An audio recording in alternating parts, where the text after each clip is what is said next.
Well, hey, dads, welcome back to the Dads on Tap podcast. I'm your host, Scott Maudsley, and it's always an honor to join you in helping you craft a better dad in your home. In our last podcast episode, we began a conversation that has been really decades in the making.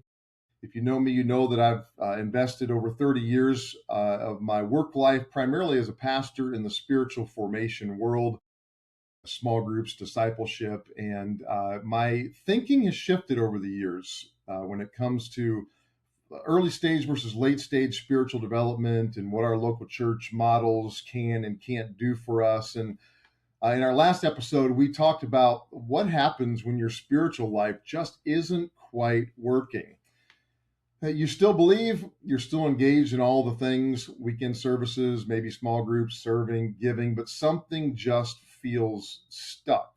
And that's the topic of conversation. And how do we get to new places of development, new places in our relationship with our Heavenly Father? And that's what I'm doing some writing on right now in a new book. It's taking 30 years of experience and really the last 10 years and boiling it down into how do we reach deeper places in our spiritual walk. And on this episode, I want to talk about a question that a mentor of mine asked me that completely changed the direction of my spiritual life, that opened a door that allowed me to go to deeper, more intimate places. And I want to share that question by telling you a story. Maybe you've heard it before. If you've known me long enough, you've definitely heard the story. But I was in my mid 30s. I was serving on staff in spiritual formation at a very large mega church here in the Atlanta area. And my boss, John, who actually is more than that, he's my spiritual father, had us come to his house for an offsite planning meeting to do some strategy and some creative conversations. And we got on a topic of conversation that I got worked up about. I mean, I had been frustrated for weeks. I cared deeply about it. I had a lot of experience around it, but I didn't feel like anybody was listening to me or giving me any credit or inviting me into conversations. And so I got worked up. In fact, if I'm honest and blunt, I was pissed off and the whole room knew it. Here was the challenge. I didn't know it. I just thought I was defending something important. But what I didn't realize that day was that everyone else in the room could feel the tension that was coming from me, except for me. And so we got to a break on that conversation, and John looked at me and said, "Hey, Scott, come here for a second."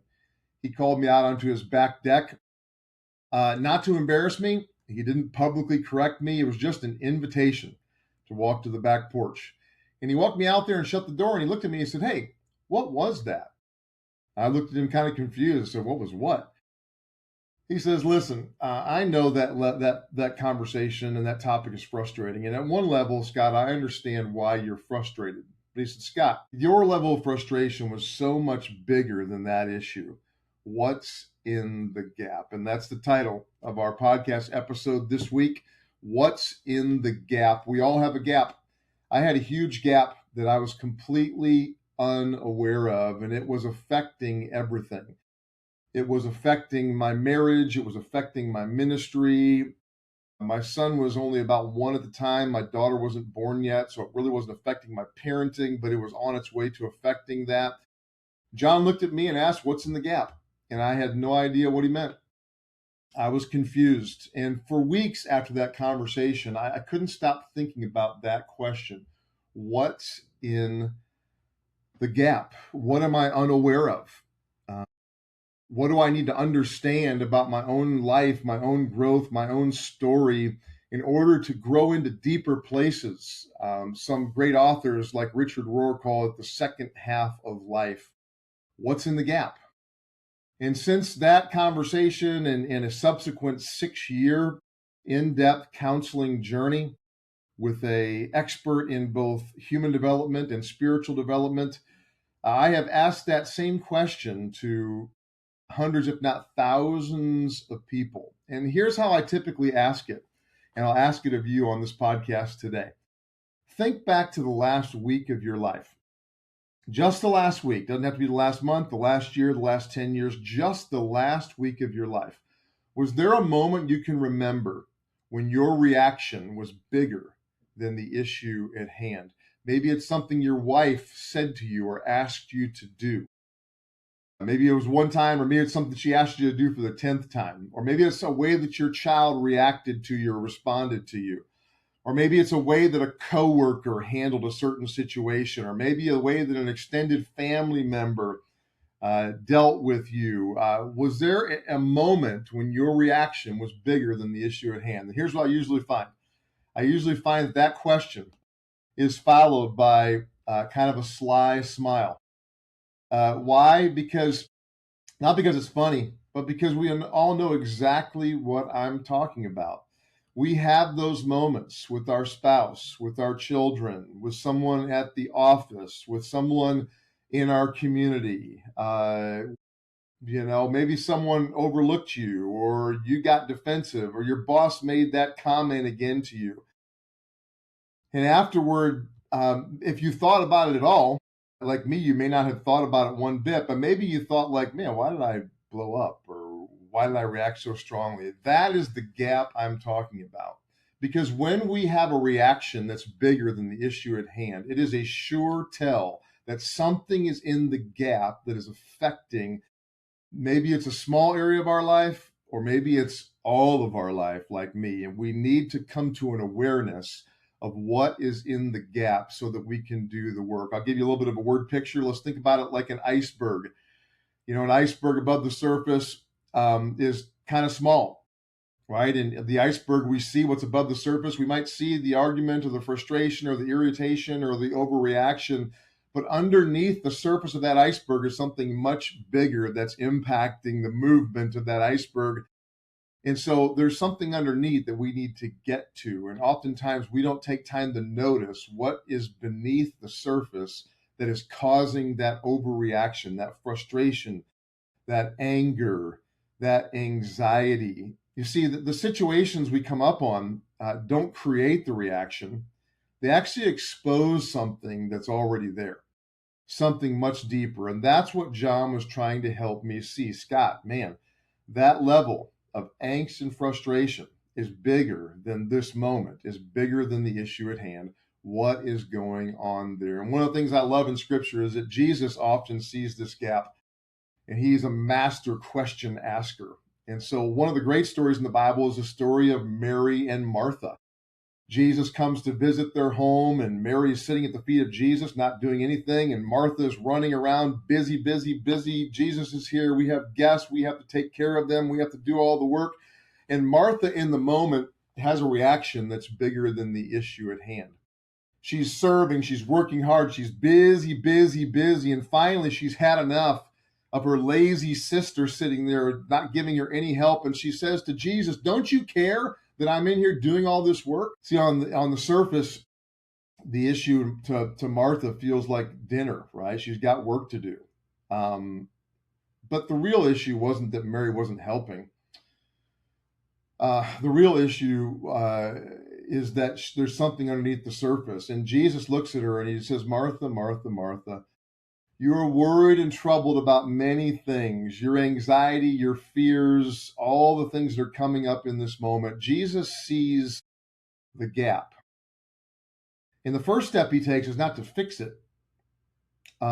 He addresses what's happening. He wants to address what's happening underneath.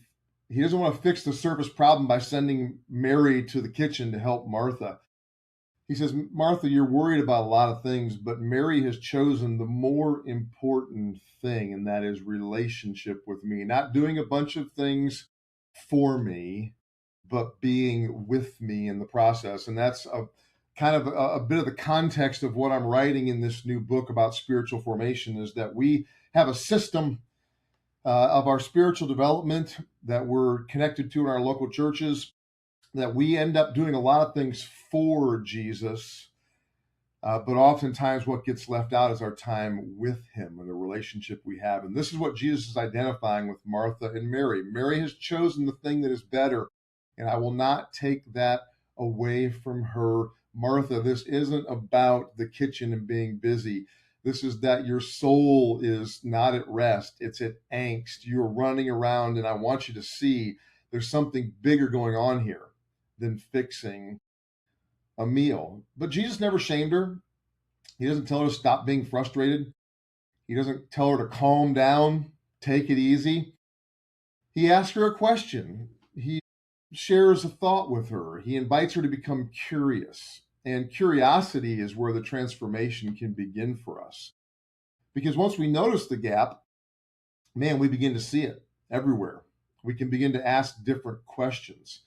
Not who made me angry, but why did that situation bring out that kind of anger in me? Those are the kind of questions we want to ask because it gets to the heart of where we need to grow. And so this is an area when it comes to our parenting for sure in our marriages where we really got to figure this out. Man, when we're with our kids and we overreact, there's an opportunity for us to figure out what is going on under the surface. Why did I overreact to that? And there's a lot of different answers for that question. It could be that we feel insecure, that no one's listening to us. It could be that we're angry because they should respect me. It's an issue of respect. What is that? Is it fear? Is it embarrassment? Is it feeling left out? Is it not being heard? Man, those were a lot of questions I had to ask myself. Why am I reacting this way to this situation? And what it came out to be for me was a lot of insecurity, a lot of fear, feeling like as a child, feeling abandoned, feeling alone, trying to get my value from position and title and from those in authority. And when they paid attention to me, I felt great. When they didn't pay attention to me, I felt less than and I felt insecure. And those were all things I had to work through. Just like Martha had to work through. Why is she so angry? Why is she lashing out at Jesus and at her sister in those moments? And so here's my challenge for this week's podcast. Not that you have to figure it all out. Not that you have to identify why is all this happening. Don't try to fix anything just yet. I want you just to notice. Notice when you have a reaction, whether that's something that comes out at somebody or with somebody else, or whether it's just an internal reaction. You're driving and someone cuts you off, or they're in the fast lane driving really slow, and you feel it, right? Like there's underneath your breath or out loud, you swear, or you get really frustrated. Why did that little moment produce that reaction in you? Pause for a moment and just ask yourself, now, Scott, fill in your name in the blank. What is that about? Why did I react that way? What's in the gap of this overreaction to this situation? And you know what? You may not get the answer just yet, and that's okay. Just begin to notice, become aware, because in awareness, the first step to growth is becoming aware of where we need to grow. That's the first step. And when we become aware of where we need to grow, then we can take steps that lead us toward the growth that we need in those particular areas. So, as I close this podcast, one question on a back porch by an older mentor in my life, a spiritual father. Really, in many regards, I don't know if it changed the direction of my spiritual life, but it did deepen the direction of my spiritual life to help me grow into new places of wisdom, new places of a soul at rest, of peace, of patience. And the question didn't give me all at one moment all the answers. And I told you it took me 6 years to work these things out, but it helped me to become more aware and start asking better questions. And so over the next several weeks, I'm going to keep unpacking what I discovered. I'm going to keep sharing with you, primarily anchored in the life of Jesus in the book of Luke, what we need to understand if we're going to grow into new places of spiritual growth, spiritual development, spiritual maturity. We're going to grow out of places of immaturity, of talking like a child, of acting like a child, of reasoning like a child, as Paul said in 1 Corinthians 13. And we're going to begin to move into places where we are becoming true men of maturity. What does it mean to be a mature man? I'm going to help lead us there over the next several weeks, but it all begins with noticing what's in the gap for you. And in that question and in that awareness, God will begin to grow something new. And he'll begin to help you understand the areas where you can get better and continue to grow. So, dads, once again, thank you for joining me on the Dads on Tap podcast. Excited to walk with you. If you're in a place where you want to grow to deeper places spiritually, or you're in a place where you feel a bit stuck by your journey, maybe you've been in it for many years and it just feels a little stale, man, I want to help you understand what it takes to get to places of new refreshment, places where your heart burns within you about your faith and your walk with God. And I look forward to doing that together over the next several weeks. As always, if you need anything, feel free to reach out, scott@dadsontap.com. Would love the opportunity to connect and share more with you. But until next time, as we always end the podcast, guys, let's keep showing up, let's keep growing up, and let's keep crafting a better dad for our family in our home.